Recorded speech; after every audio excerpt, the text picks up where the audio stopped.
Good evening. 2 days ago, over in Arizona, where the audit of the 2020 election is taking place, the state Senate has issued a new, fresh subpoena for not only the county routers, but also for ballot envelopes, as well as other election-related materials. However, you likely have not heard about this, since just yesterday, Twitter suspended the official account of the Arizona audit. Meanwhile, also yesterday, over at the CDC, officials there changed their stance on masks. They are now recommending that all people who live in certain areas of the country should be wearing masks, regardless of whether they're vaccinated or not. And lastly, 2 days ago, the Department of Veterans Affairs became the first agency in the entire country to mandate that all employees must be vaccinated. If they're not vaccinated, they'll be fired. However, is that actually legal? Well, let's go through that together.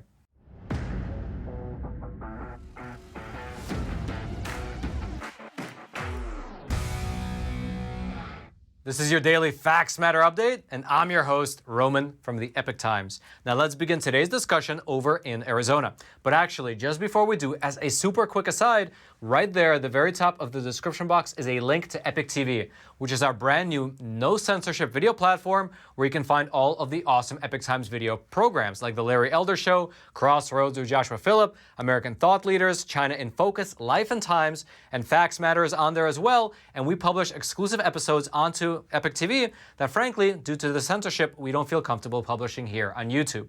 Again, the link to Epoch TV will be right there at the top of the description box. And now let's really move on over to Arizona. As we've already explored in several previous episodes, the large-scale audit of the 2020 election over in Maricopa County has been underway for the past 3 months now. And as a part of that audit, the Arizona State Senate has been conducting a hand recount of 2.1 million ballots.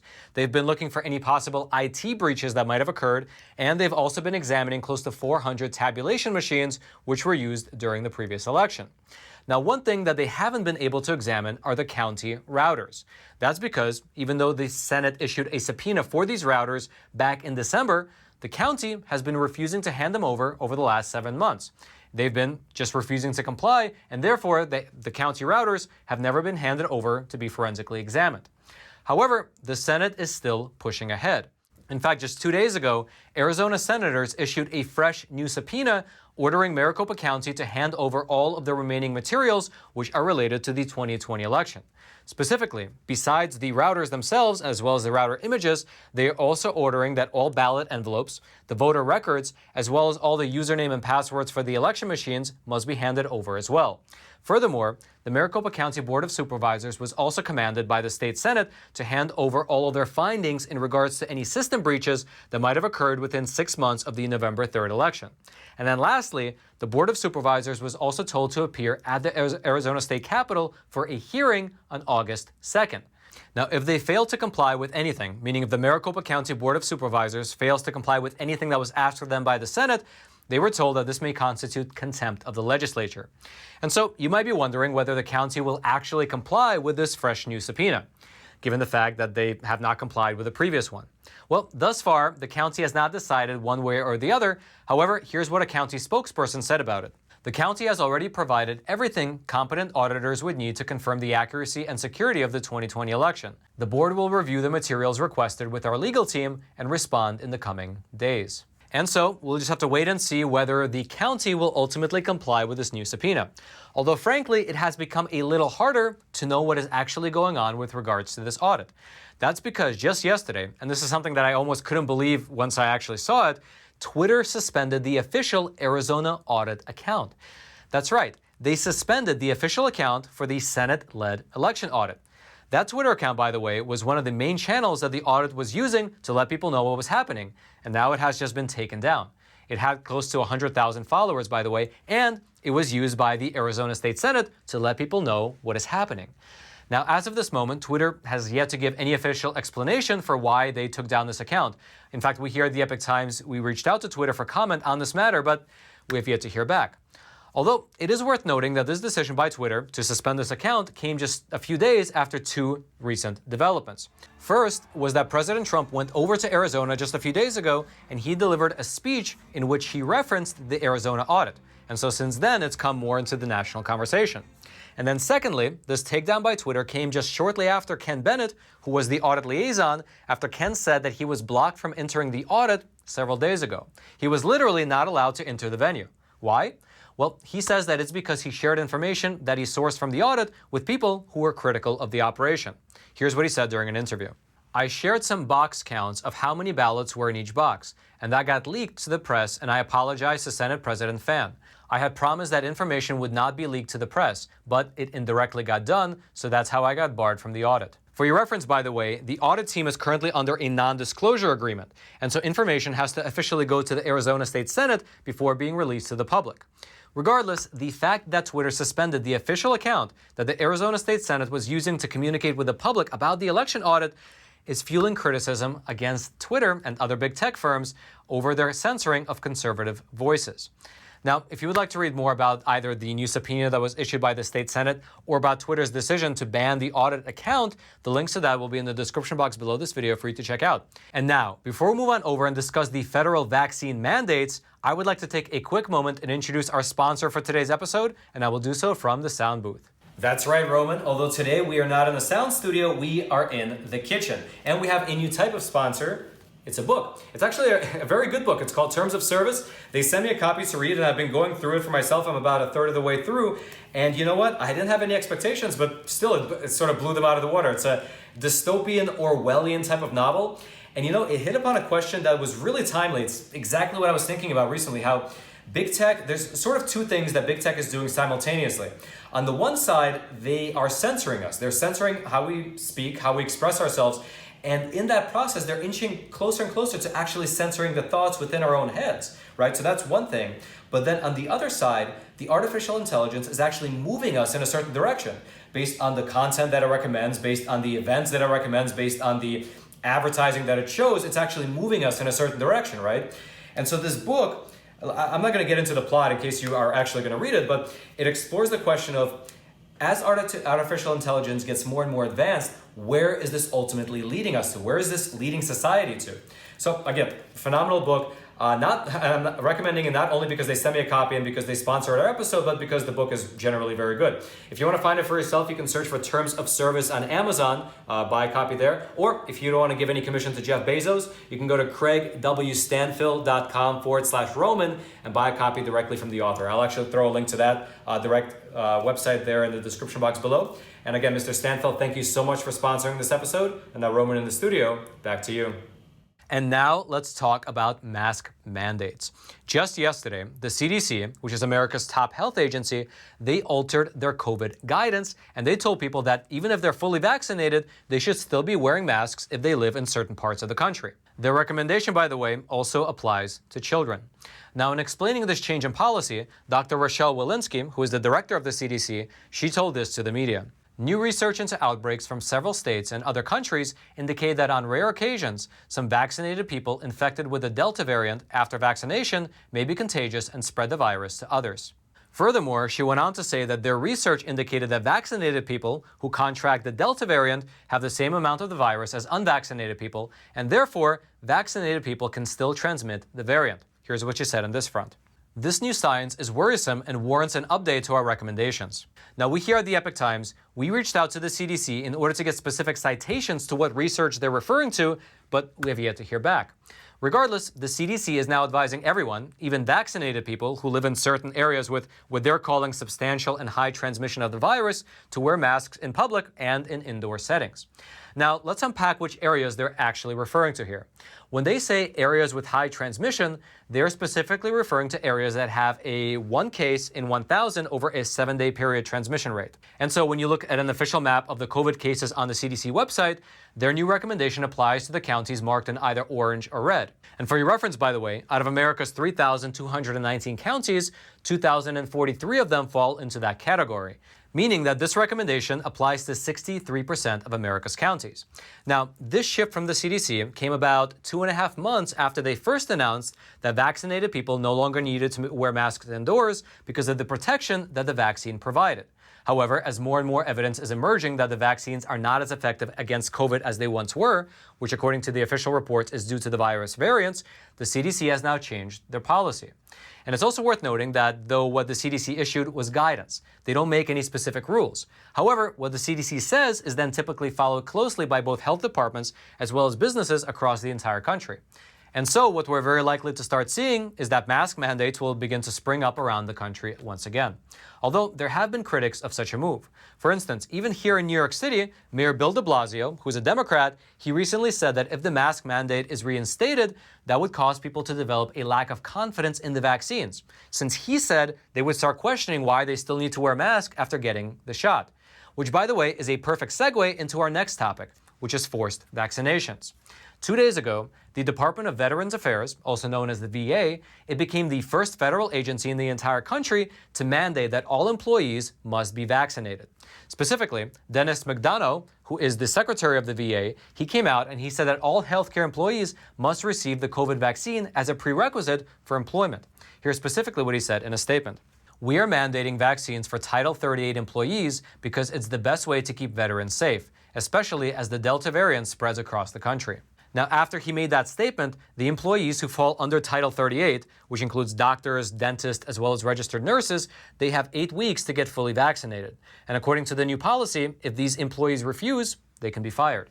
Here's the VA secretary again explaining his reasoning. Whenever a veteran or VA employee sets foot in a VA facility, they deserve to know that we have done everything in our power to protect them from COVID-19. With this mandate, we can once again make and keep that fundamental promise.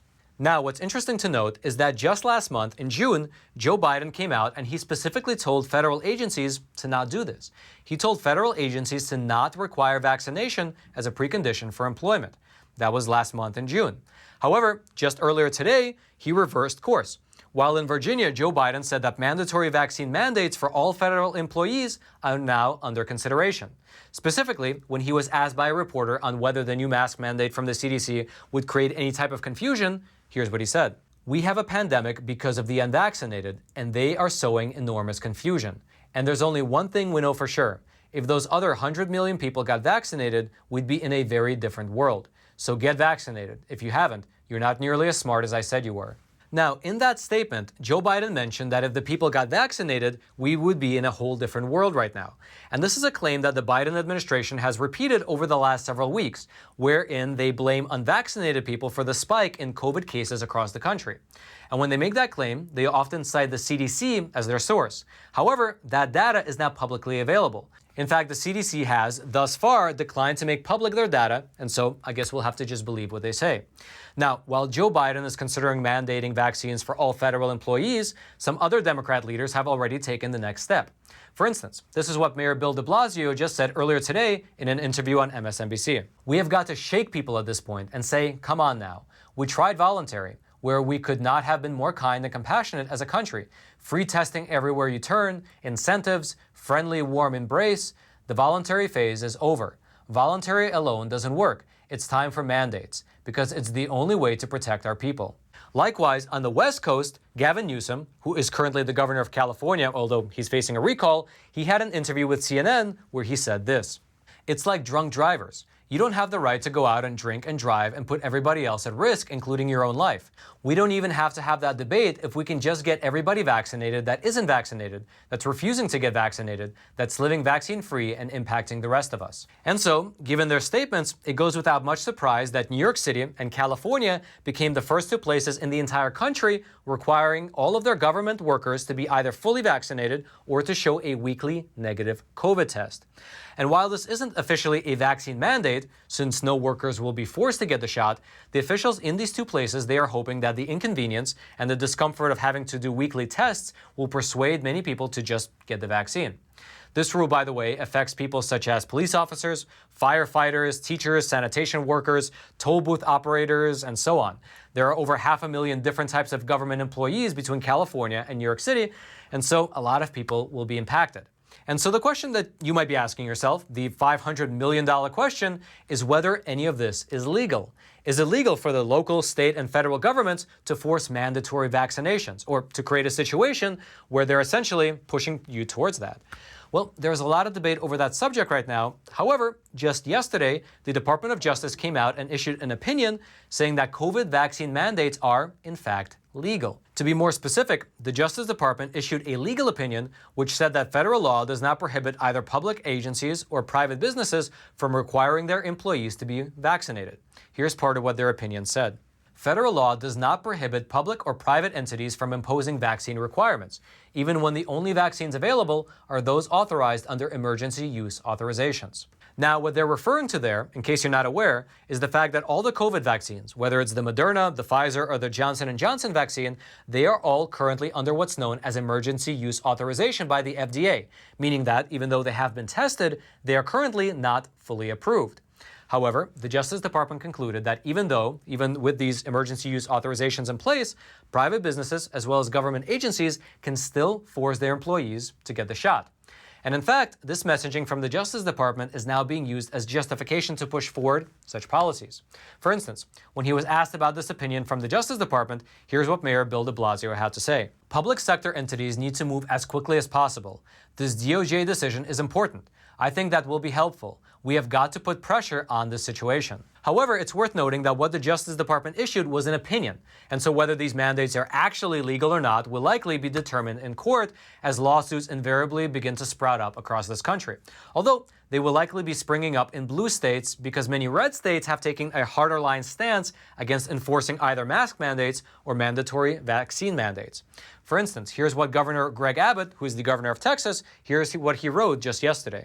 The time for government mask mandates is over. Now is the time for personal responsibility. In May, I signed an executive order prohibiting mask mandates by government entities.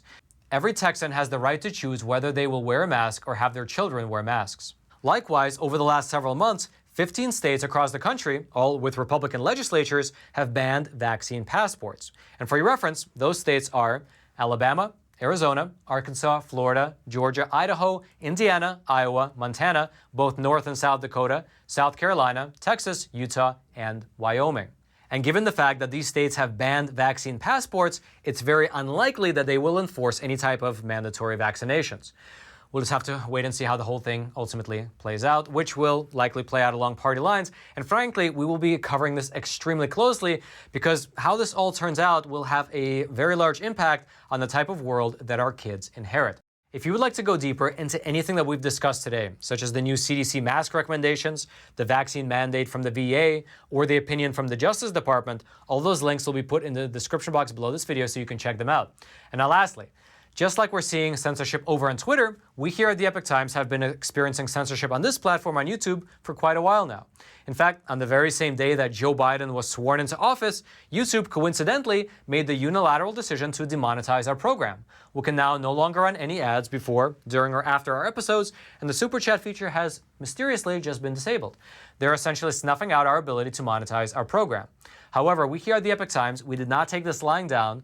We did not just roll over and do nothing. Instead, we took action and we created something very cool. It's called Epoch TV.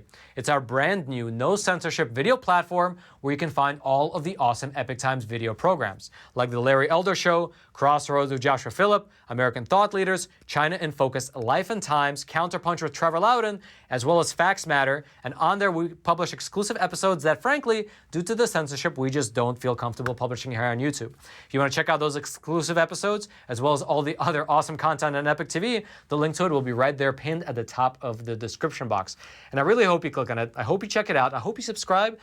That way, I hope you can join us on this journey of exploring this beautiful, beautiful world through honest journalism based in truth and tradition. And by the way, right now, as I'm sure you are aware, honest journalism that doesn't just push the established narrative is more important than ever before, because if you don't have access to facts without them being filtered through some kind of a narrative, then likely you might not be informed. Again, I hope you check out Epoch TV. Now, lastly, if you haven't already, smash that like button for the YouTube algorithm. Subscribe to this YouTube channel in order to get this type of honest news content delivered directly into your YouTube feed while YouTube still allows it. If you have an Instagram account, follow me at Epoch Times Roman. I post spicy memes as well as behind-the-scenes research on there. And then also, we have a newsletter. In case anything ever happens here on YouTube, I hope you subscribe to it. I'll also link it in the description box below. That way, even if we, mysteriously disappear on here, we can email to you all of our videos wherever we publish them, and that way we can keep in touch. We don't spam you, but we just send you what we're working on. Then, until next time, I'm your host, Roman from the Epoch Times. Stay informed and stay free.